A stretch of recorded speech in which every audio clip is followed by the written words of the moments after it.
يعني كنا قادرين نخلقوا خاصة في بداية الشوط الثاني. عاودنا الكرة مرة ثانية وين كنا قادرين نعودوا، ومن بعد هذه كرة قدم، فرصة ليك فرصة ليا.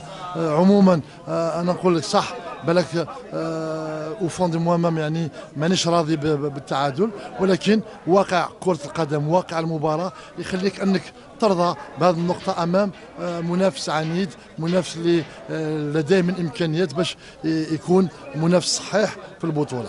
مع الشيخ 4 نقاط من أصل 9 ممكنة، كيفاش تقيم البداية يا شيخ؟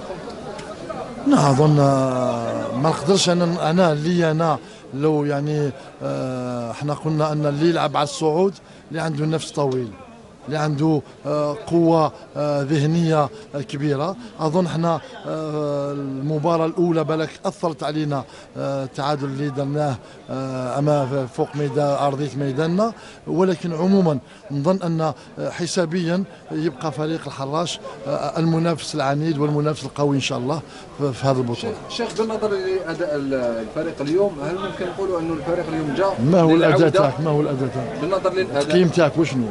الفريق اليوم جاء باش يجيب لنا نقطة تعادل، ما جاش باش يفوز اليوم.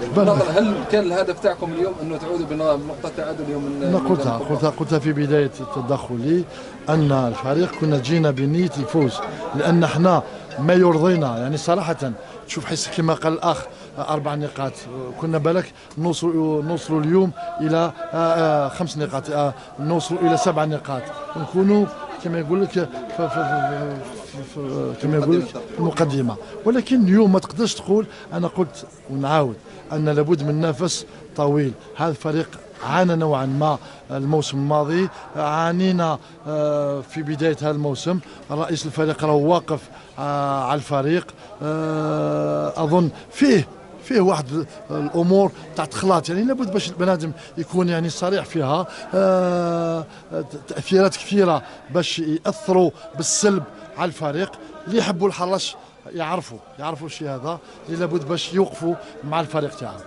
شيخ 5 نقاط في 3 مباريات، هدف واحد في 3 مباريات، هل ممكن نقولوا انه فيه مشكل في خط هجوم فريق اتحاد الحراش يجب العمل عليه في المستقبل القريب؟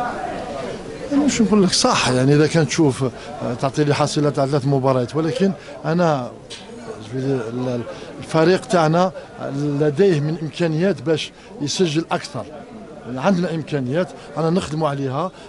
تضييعنا لعده فرص سهله، ولا بد يعني باش